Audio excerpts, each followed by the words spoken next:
Olson. Here. Rux. Here. Mayor Schoeneman. Here. Please stand with me for the Pledge of Allegiance.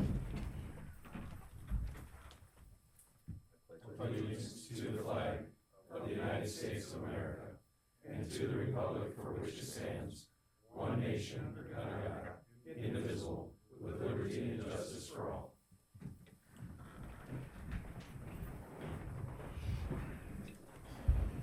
First order of business is to approve last week's meetings for August 5th. Can I get a motion to approve? So moved. Second. And a motion from Rux and a second from Olson. All in favor, aye. Aye. And opposed, nay. Motion does pass. We've got one sign up for the open forum, but since it's for an issue covered under old business, Mr. Murray will just wrap you up into the discussion there. Moving on to old business. First order of business is a possible second reading and final adoption of ordinance amending zoning regulations and city code regarding illuminated and electronic message board signs and signs in the Aberdeen Commercial Historic District. Brett, Bill, what have you got? Well, I have an amendment. I believe that every council member received this, dealing with the existing static off-premise sign structures. I'll just read what the amendment is. The existing static off-premise sign structure constructed as a result of a permit or Board of Zoning Adjustment approval prior to the date of the amendment shall be considered a legal sign and may be converted to an electronic message board sign structure. And in addition to that, such sign is brought into compliance with all of the current ordinances, provided, however, that no static off-premise sign is closer than 150 feet to a residential area and may be converted to an electronic message board sign unless such sign was previously granted a closer distance variance from the residential area. Brett, how would you say is that materially different from the one that was approved 2 weeks ago? What this one does, in essence, this permits the signs, whereas the other one was a grandfather the signs in. I will move the amendment. Second. Got a motion from Bunces and a second from, was it Ronayne? Yes. All in favor to... You want to discussion? We may as well. We have all these people here just charging on down the line. Lucas, why don't we start with you? You're the new... I'm right here. There we are. All right. Find a seat, my man. What have you got to contribute to this conversation? Well, let's start off with the idea that I think that quite a bit of the public is rather misinformed as to what the consequences of passing this ordinance would be, and we all fundamentally accept the fact that billboards exist in this town. However, when we look at what we would essentially call the Aberdeen skyline, if what we are going to do is turn it into something in a Las Vegas sort of style, lighted up everywhere we go, and the actual skyline, which we all as citizens own, is purchased and then forced upon us as we drive along. I accept the fact that these billboards exist already. And I also accept the fact that moving forward, the technology of what a digital billboard represents. However, I would go back to the core argument that the monopoly that exists in this town right now is a corporation called Lamar. And Lamar Sign Company does not care what our skyline looks like. Could not care for 1 second. They do not have a presence in this town. They are not going to provide any kind of tax base that would be even significant to what we are offering them, which is a piece of our sky, a piece of the experience when you come to Aberdeen. And I understand local businesses can take advantage of the current billboard structures that are out there. And for the most part, it's fairly economical. However, though, you come into the issue when you have a digital billboard, you have the opportunity to decrease the rate of contact with the person driving by to the point where it's 2-3 seconds of time for each individual ad. So in essence, what they would be doing is selling 3 seconds of skyline, and it wouldn't be an effective form of advertising. And I think, Travis, maybe you could kind of weigh in on this too, considering your background with advertising, to where if we're going to talk about what effective advertising is, a stagnant, still billboard is much more effective. And if we go into the economics of this idea, the currently existing billboards are what they are. Okay, That's what I'm fully accepting as far as my argument here. But I would say that when you look at altering all of this and reducing regulation, and you look at maybe the possibility that this could kind of snowball into a situation where this outside corporation, Lamar, who controls this huge monopoly, is going to come into our town and say, this is what your skyline's going to be. Who cares? They could be advertising anything they want to on these billboards. I get it. And they could be doing it right now, too. I understand that completely. But if we're going to look at what Aberdeen will be in 10 years, and honestly, I would say that everybody sitting here on this council right now has to accept the fact that from my research and from talking to actual normal folks, citizens, the overwhelming consensus is, why would we do this to our town? Why would we make it, why would we clutter it up? Why would we even increase the amount of billboards? I actually would recommend decreasing them and finding more effective ways to advertise. And, I guess there's lots of options. We don't even necessarily go into that. But Sure, main thrust of this, Right. No, thanks for your opinion, and I would like to bring up to your attention that there hasn't been a new billboard structure built in this town at least since 2003, and that's because of the existing regulation that's in place that will not be changing. No new structures will be built in any new location, so I don't believe that changing the skyline of Aberdeen is really a major concern unless we were to be able to change the laws that prohibit them as they currently stand. So allowing for digital billboards to replace the existing ones is kind of the crux of the conversation. It sounds like you aren't even really as opposed to that. I would not prefer them to be changed over. I'd actually, like I expressed, I would actually say we should probably have less. I mean, when you talk about driving into Aberdeen and you're talking about the future of Aberdeen and how like the skyline and how we're gonna like kind of allow these businesses who are outside entities, Lamar in particular, controls a monopoly in this town for the most part. I mean, there are some other things, but they don't actually live in this town. They're not actually like participating in this town. They are merely a corporation that sits outside, and a large corporation nationwide who is quite possibly going to pump a bunch of advertising in. And some of these are in residential neighborhoods right now.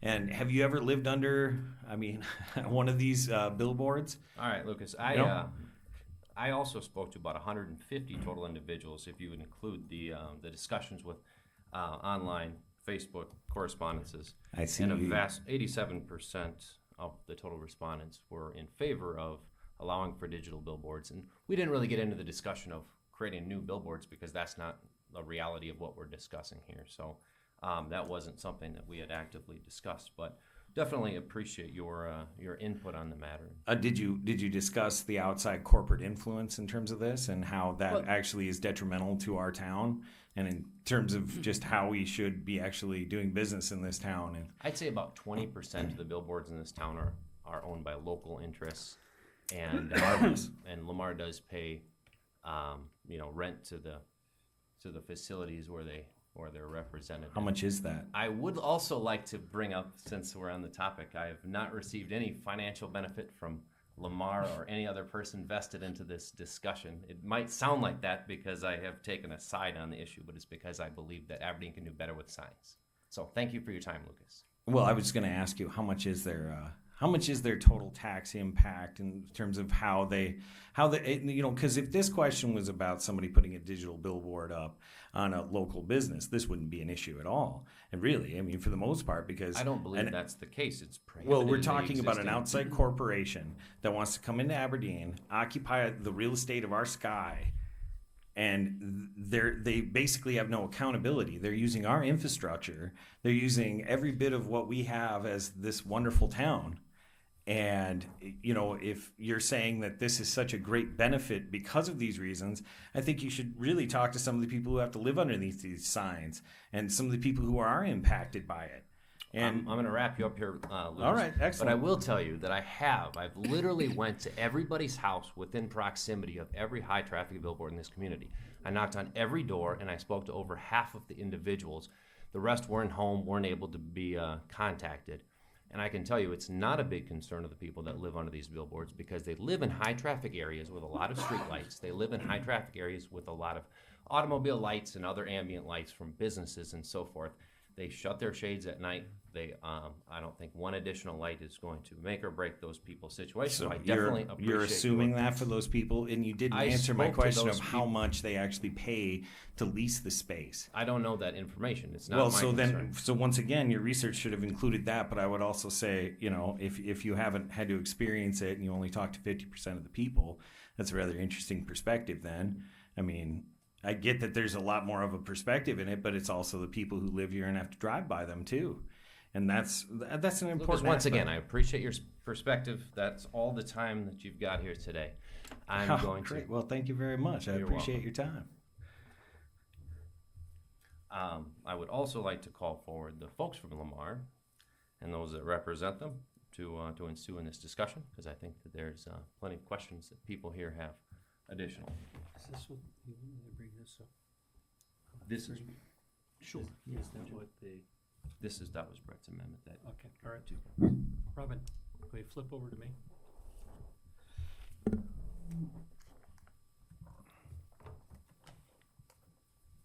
So on the screen is the amendment. bottom part of the screen, as you see, is Brett's proposed amendment, the clean version. Do any council members have any questions or comments as it relates to this amendment? I just have a comment. I'd like to address some of the things you brought up. And Me? yeah, I mean, Why did you take me well, off the mic? I just want to answer what's in the ordinance to address some of those things, because as part of it is the ad can't be less than 6 seconds. They have to be 600 feet away. And these digital billboards cost, in my opinion, a lot of money if you're going to go two-sided to something like $250,000. So the odds of Aberdeen becoming the Vegas Strip, in my opinion, I don't know that there's going to be the market to support that. With they have to be 600 feet apart as well. So let's get some order back here, okay? I'm just going to say that I am in support of this amendment because first off, I think Brett came up with a good idea here that the existing signs are permitted, and this is, in my opinion, the proper flow of how this should work. And that we stay away from grandfathering signs. So I like the 150 feet from residential area, the 600 feet from other signs, and so I will support this amendment. Go ahead, Mike. I'm going to support this amendment too. As many of you know, I supported last week's of moving this forward, trusting that our department head would find a solution. And once again, he and his staff have done just that. I was concerned about the word grandfather. Putting that into our ordinance, it always causes future problems. And so I'm just delighted that Brett and his staff could come up with such a good proposal here that I'm strongly supporting. Brett, one thing I'm hoping you could clear up for us, the language 150 feet to a residential area. What does that mean? Is that a home? Is that a yard? Is that a residential zone? It'd be from the yard, From a yard. from the yard. So do you have a sense of how many billboards kind of fall within that parameter? Would you estimate half, less than half, more than half? It'll be less than half. I can think of 6 off the top of my head. That would, in high traffic areas, would. you're saying, that would further than, Yep.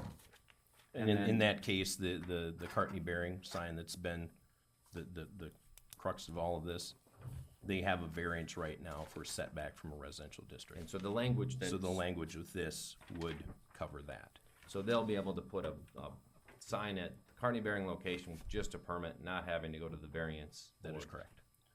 Unless they make other changes, move the sign around or do something else. Rob, what have you got? Thank you. I too am going to support this amendment. I think, I appreciated Lucas's comments. I think Lamar is a good corporate citizen in our community. I want them to have the ability to put some digital signs up.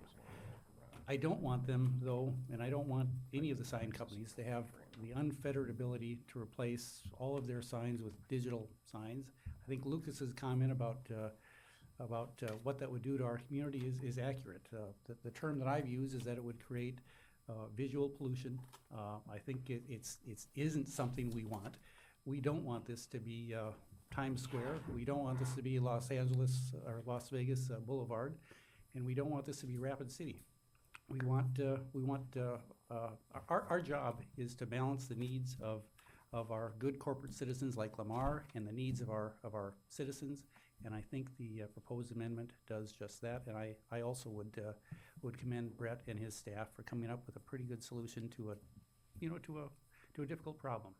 I appreciate your help. Marshall, you've got the floor. Any statements that you'd like to Lamar, share with us? thank you. Lamar is in support of this amendment. We worked with Brett and Mr. Wager to finesse some of this language, and so we are in support of this amendment that's been proposed. Mr. Lensman? I'll just weigh in. Last week I was one that voted to push this along to get some of that language changed, and I appreciate Brett and his people doing this also. Also appreciate you guys' point of view for coming back and working with us to get something that worked well for, I think, the citizens. And I am going to also support it again this week. Thank you.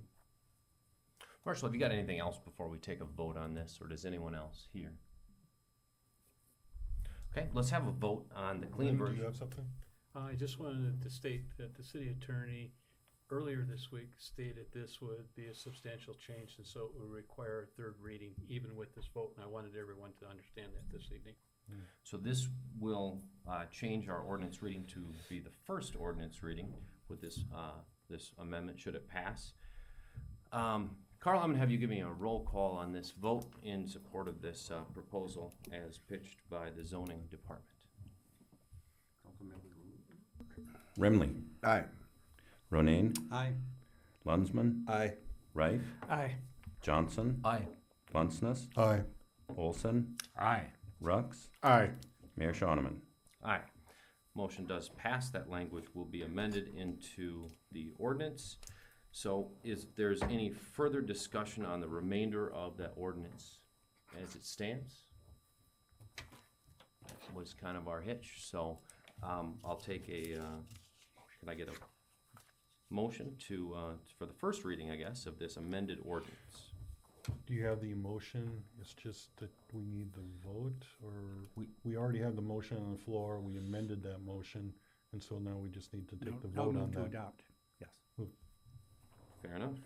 We will take a roll call vote on the Do we have a first. motion on the second? I don't think we did. I think that we skipped no, right to just the on the amendment. Just It on got the continued amendment. last on the week. amendment. Got continued right away.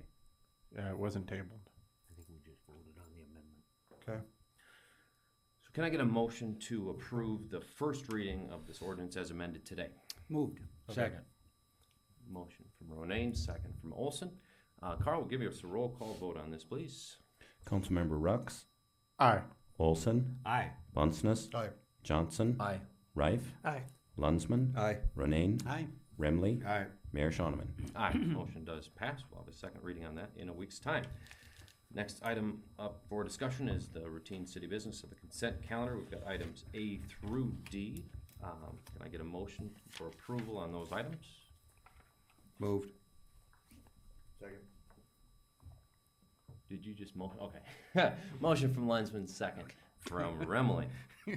All in favor, say aye. Aye. All opposed, nay. Motion does pass. Moving on to new business. First order of business is a public hearing for the submission of the 2020 Capital Improvement Program, possible approval of the resolution 190801R, adopting the Capital Improvement Program with or without amendments. And I would imagine that's probably why a number of the people are here to discuss that. Carl, would you lead us off with some knowledge on the situation? Thank you, Mayor. The city charter requires that we have this hearing for public input on the 2020 capital improvement plan for the 5-year capital improvement program. Once there is a discussion from the council and any public that wants to offer it, then the council needs to pass a resolution to approve that capital program with or without any amendments that are made. Fair enough. And so we'll open the floor first for discussion. Who's here to speak? Everyone's just here to listen. Do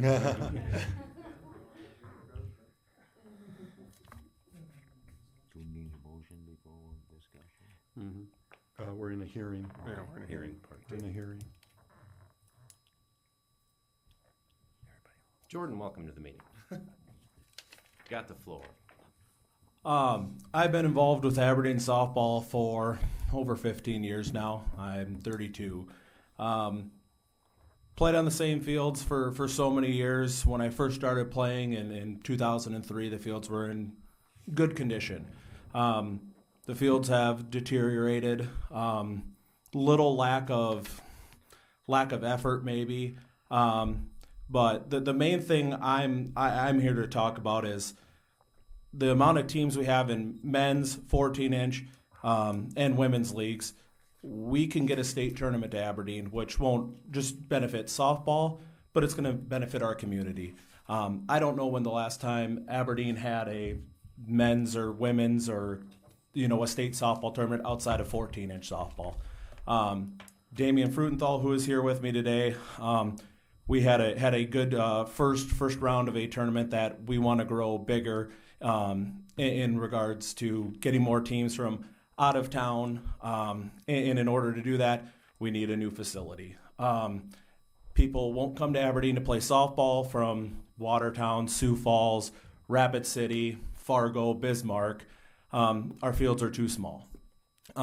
Getting them to 300 feet, better playing condition will help get those teams to these tournaments. The zoo tournament's a great tournament that's played every year, and it's the same teams that keep playing. Our tournament that Damien helped with, it had a small amount of teams, but we're hopeful with the new facility that it will grow. Just some of the things. Fences have holes in them and are too short. The lighting is about 40 years old, I think. It needs to be replaced. There's multiple lights even on our last Thursday, on a couple of fields that had 2 or 3 lights out on one area. You couldn't even really see catching or hitting at home plate, making it difficult there. Another thing we ran into this year, which is unfortunate, and we don't ever want it to happen. I'm the secretary of the men's 12-inch league. Is on field A, which faces the southeast. There's homes behind there, and they got hit with a lot of softballs this year. The protective netting, it works sometimes, yes, but when someone gets a hold of one and gets it up high, it unfortunately hits a home, and that's the last thing we want to do is hit a home, and especially at 10:30 at night, you don't want a softball hitting someone's house. The scoreboards probably need some updating as well. The bathroom facilities, the umpire room, definitely out of date. Something else, all the tournaments I go to, we go to Sioux Falls, Pier, Fargo, Bismarck. Every one of these complexes that we go to have a nice playground area with protective netting over the top for your kids to go play in. I'm not exactly sure if anyone else wants to speak, but that's kind of what I've got from my group of guys, the four league officers in men's 12-inch. But I really can see a positive impact. We've consistently, for the last 15 years, I've been only on the board for 4 years, but over the last 15 years, we've had anywhere from 35 to 40 teams consistently in our men's league. We're not losing teams. If we do lose one, we get a couple in. So it's a very consistent softball league, and I just appreciate you guys having this on the agenda and looking forward to further discussion on it. Sounds So, great. Go ahead. What do we got? just so you know that the money that would get approved in this plan is not for the south fields. It would be for a new complex up north. Yep, okay. and then remodeling the south one for youth. Nope. No. okay. So it's just for Be a- building a new complex up north? Yes. Yes, okay. Also, how much of a bond payment does the 250,000 give us? 3,410,000. And what's the projected cost? For phase one, 4,408,000. So there's a big difference there, what we can pay for, and actually, that's money that'll have to be raised. Okay. Somehow. Yep. So, just so you know that just because we approve this doesn't mean it's a done deal. Yep. There's still a lot of work that needs to be done. Absolutely. Well said. But you are right. I mean, as far as I used to live over there, and I remember kids even when they were little hitting home runs over that. Yeah. Thing, so Yeah, and I've definitely fielded the complaints of a number of residents that have lived in that area. That I just getting stronger and stronger as you play, I guess. Huh, Jordan? Not me. Other guys on my team, a lot bigger guys than I am. And I mean, if we get can get a new complex up north, we don't have any homes to worry about. It's a wide open area, and you hopefully won't have any complaints from out there. unless you hit a train. Yeah, exactly. No question. Any other comments from the council? Yeah, I think the only thing I would add is that this will have to be a phased program, and this is just the start. So spend the money wisely. And Don't I bite too many imagine bits, Doug is already looking for other dollars to help out. So Absolutely. Is anyone else in the crowd interested in contributing before we take a vote on this one? I move to approve the resolution. second, Got a motion from Ronayne and a second from Bunces. Take a roll call vote on that. Carl? Councilmember Remley, Aye. Ronayne, Aye. Lunsman, Aye. Reif, Aye. Johnson, Aye. Bunceness, aye. Olson, Aye. Rux, Aye. Mayor Shonneman. Aye. Motion does approve. Thanks for coming in and speaking, Jordan. Next item to discuss is the request for a community event permit for the Aberdeen Downtown Association's College Palooza on August 27th on South Main Street from 3rd to 5th Avenue. Move approval. Got a motion from Bunceness and a second from Johnson. All in favor of making this approval, say aye. Aye. And opposed, nay. Motion does approve. Next item we've got to discuss is the recommendation on bids for the 2019 street maintenance concrete repair project. Possible approval to award CWF Masonry and Construction $228,321 and authorize the city manager to sign all necessary documents. Can I get a motion to, or actually Carl? Is it Carl? Robin, why don't you tell us a little bit about that? 4 bids were received, 3 were right in the area of the engineer's estimate. 1 was an out-of-town bidder that was well above, which is not untypical, I guess. We do have money in the budget for this project. This really gets us moved ahead so that we can do our patching this fall in preparation for next year's work. And we recommend the bid from CWF Masonry as the low bid. Move approval. Second that. Got a motion from Bunsen, second from Johnson. Since it's a money issue, Carl, I'll get a roll call vote on that, please. Councilmember Rux, Aye. Olson, Aye. Bunceness, Aye. Johnson, Aye. Reif, Aye. Lunsman, Aye. Ronayne, Aye. Remley, Aye. Mayor Shonneman. Aye, motion does pass. Next item to discuss is the airport payment requests, payments 1 through 3, totaling $3,623, $31,495, and $2,888. Possible payment request to Helms and Associates for work on the airport projects. Robin, would you tell us about that? Actually, Lynn Lander, why don't you? Okay, all right, thank you. Rich is gone this evening, so I said I would fill in for him. If I could I do all 3 payments in one? Okay, as he had indicated, $3,623.18 is for bidding services for taxiway C, and we went through a second bid letting, and the airport board will come back to make a recommendation. You should also know, late last week, we also got an email from FAA indicating that they have funding to make up for the shortage, so it should be a total complete project where we don't have to worry about a shortage because of the overrun on the bid amount. And so that was additional $600,000, so it brings us in the $4 million whatever range, and so it'll work. Perfect. The second payment is $31,495.64. That is for the master plan payment, and that's continuance, and that's payment number 12 or 13, if I remember right. And so we're probably about 80% done with that. And then the last payment for $2,888.61 is for design services for reconstruction of the general aviation apron. And if you remember, we had 2 projects scheduled for 2020. One was the apron, and one was also the taxiway C. And so that's just the beginning part of that design. Move approval for all 3 payments. Second. A motion from Johnson and a second from Mark Grimley over there. Carl, would you give me a roll call vote on making those payments? Councilmember Remley? Aye. Ronayne? Aye. Lunsman? Aye. Rife? Aye. Johnson? Aye.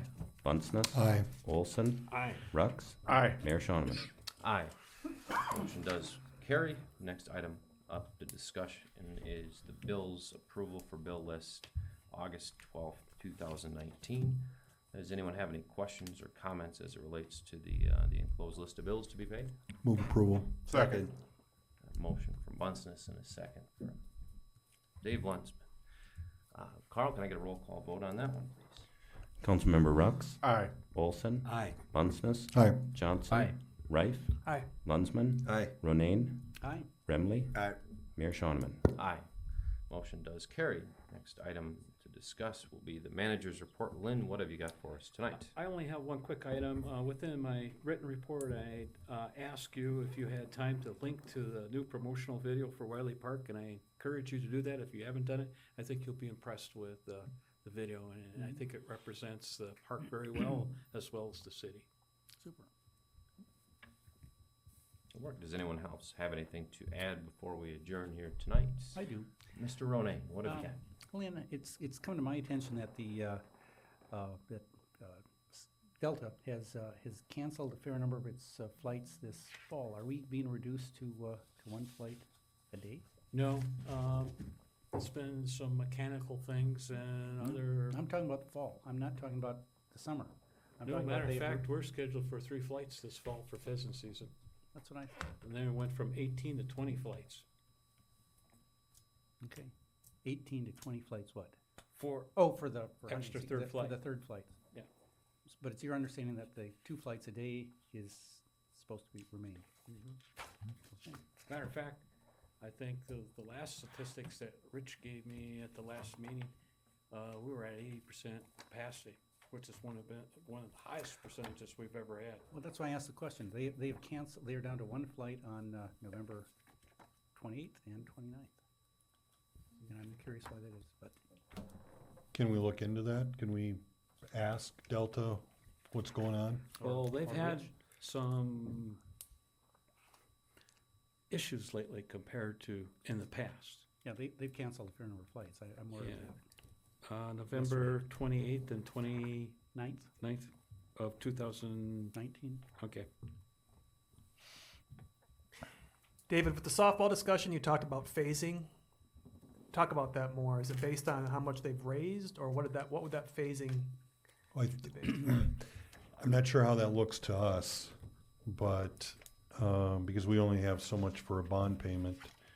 So I would assume that they're gonna have to come up with some fundraising to get some of these other phases done, or wait until this, some other bond issue falls off, more funding comes available. Could be anything, or they allocate more of Parks and Rec budget towards that particular issue. So, Dave, the first phase was about 4 and change million. The total project was about 12, was it? Yeah, it's a large project. It's a large project. So, And it was always meant to be in 2 phases. You had the north fields to get done. That was typically the easiest because we own all the property. And by taking up the old Swisher field, you could get everything to work. The fields to the south are probably one of the reasons that was put off is will it work? And then that's basically total reconstruction. But and it is a little more difficult. But the south end was only meant to be youth baseball. That's it. And I think it was $12 million or whatever. But I actually looked to the library as a way that this could be funded. Basically, the Library Foundation came in, said, we're on the hook for X amount of dollars. you get the bond through, get the bond through you, but we have X amount of years to pay it off. And that's, if they want to get the project done, that's, as an organization, that's probably what I use the library as an example of. The bond, even though we got it for them, they're responsible for the payments. Some organization, whether it's softball, hardball, it doesn't matter which one. I think Doug is the master of finding dollars for phasing in a lot of projects. He's almost I mean, done. He does it over time. Gone here in September. Yeah, well, November, he'll I need to think. train the next person how to do that. You should know that Doug's been working on naming rights. I don't know how far he's went with that, but he's looked at other sources other than just the bond payment. And getting back to your earlier comments, player softball complex phase 1, which is the 4 fields, is $4,408,000. Softball complex phase number 2 is $3,782,000. And then the Moccasin Creek softball complex was $4,362,000. So this is just one of the phases. Oh, so that's not even the full north one. Moccasin too. Well, It sounds no, like it's but- for both. It'll encapsulate both with the phases. Yeah. So, But, good. Anything else before we adjourn? Motion to adjourn. Move to adjourn. Second. Motion from Johnson, second Bunceness. All in favor, aye. Aye. Opposed, nay. Motion carries, and we are adjourned.